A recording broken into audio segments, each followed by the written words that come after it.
Баршаға сәлем достар, сіздермен Султан Фильмс. Достар, бүгін Карате Пацан киносына шолу жасайтын боламын. Алдымен арнаға тіркеліп, лайктарыңызды баса кетіңіздер. Ал мен шолуды бастайын.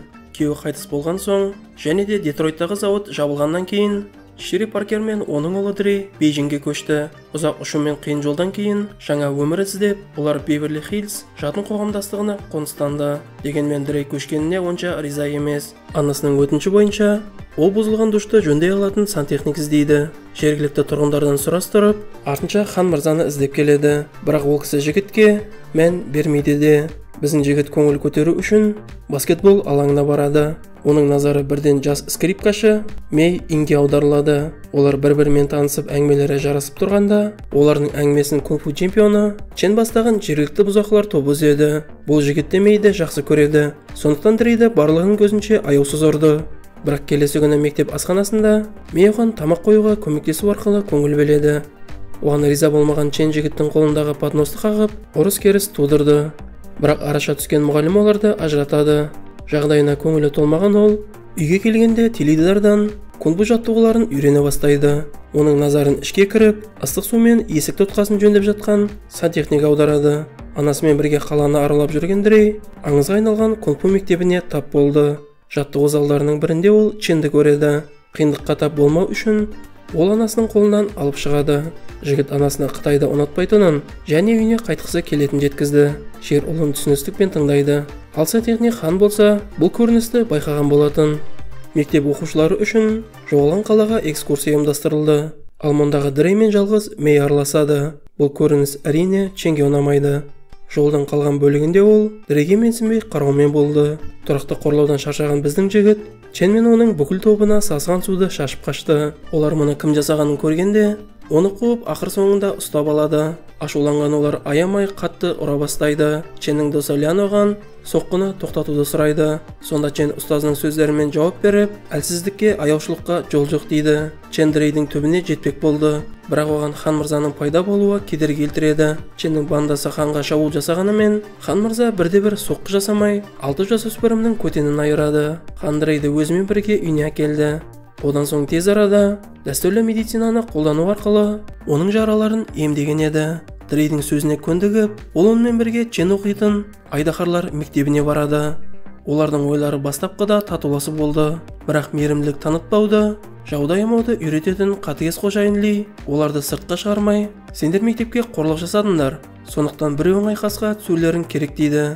Хан онымен қол алысып келісім берді. Бірақ та жекпе-жек алдағы турнирде өтуі тиіс. Одан бөлек студенттер дайындық кезінде Дрейді жайына қалдырады. Ли оларды келемеждеп күлкі қылғанымен, егер олар сөзінде тұрмаса, оларға тәтті өмір сыйлауға уәде беріп, ұсынысты қабылдайды. Хан мырза Дрейді жаттықтырады. Оны сағаттап күн сайын күртешені кигізіп шешкізіп, лақтырып көтеріп, мыңдаған рет қайталап ілгішке іліп қояды. Бұл бірінші кезекте сабақ мақсатында еді. Себебі жігіт күртешесін үнемі көрінген жерге тастап кете беретін. Мектепте жүргенде қыз Дрейді Валентин күніне шақырады. Театрда тыныш бір жерде кездесіп, турнирге келуге уәде береді. Ал жігіт өз кезегінде қыздың тыңдалымына қатысады. Кеш соңында олардың махаббаттары ашылып, сағызға таласты. Келесі күні Дрей тапсырманы жалғастырудан бас тартады. Бірақ хан кенеттен оған осы қозғалыстарға негізделген қарапайым техниканы көрсетіп, кунг-фу тұтас философия мен өмірге деген көзқарас екенін атап өтеді. Артынша олар тауға саяхат жасайды. Онда ол кобраның қозғалысын көшіріп жатқан әйелді көрді. Бірақ хан оған керісінше кобраның әйелге еліктейтінін түсіндірді. Ең биікке көтерілгенде жігіт бұлақтан су ішеді. Аңыз бойынша бұл суды ішкен адам жеңілмейді екен. Бірген екі адам ішіп төбелессе не болады екен? Мейдің достығы жалғасуда. Дрей оған бір күндік көңіл көтеру үшін сабақтан қашуды ұсынады. Олар уақыттың қалай зымырап өтіп жатқанын байқамайды. Бірақ кенеттен әкесі қоңырау шалып, оның көптен күткен өнер көрсетуі бүгінге қалдырылғанын айтты. Ол әрең жетеді, және де барлығы керемет болды. Бірақ соңында ол Дрейге ата-анасы оларға араласуға тыйым салғанын хабарлайды. Көңілсіз Дрей хан мырзаға келді. Сонда хан бір жыл бойы жөндеп жүрген ескі көліктің жанын шығарып жатыр екен. Не себепті жасадыңыз дегенде, оның отбасы осы көлікпен жол апатына ұшырап қайтыс болған. Оны жөндеп осы күнгі қайғысын осылай басып жатқан көрінеді. Дрей оны тағы бір кунг-фу сабағын бастауға шақырды. Осылайша оның өмір сүруге деген құлшынысын ашпақ. Хан өмірдің осымен тоқтап қалмағанын түсінді. Осылай олар жаңа күшпен сабақтарын жалғастырады. Мэйден бас тартқысы келмеген Дрей ханға өтініш айтып, әкесінен турнирге қатысуын сұрайтын, кешірім хатын жазуға көмектесуін сұрайды. Мэйдің әкесі өз көзқарасын қайта қарап, қызын турнирге жібереді.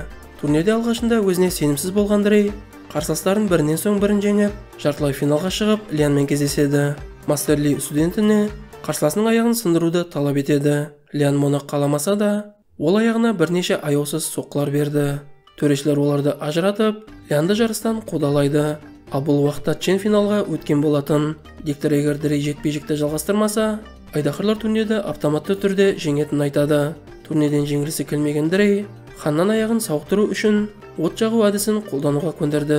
Осылай аяғын емдеп алған Дрей Ченмен соңғы кездесуге келді. Ол ұпайлар бойынша көшбасшы бола бастайды. Содан кейін Есуас Ли шәкіріне Дрейдің жарақат алған аяғын соғуды бұйырды. Есеп теңестірілді. Дрей орнынан тұруға тырысып, тауда көрген жыланның позасына тұрады. Оған Чен шабуыл жасағанда, бір аяғымен секіріп теуіп, нокаутқа түсіреді. Осылайша Дрей турнирде жеңіске жетті.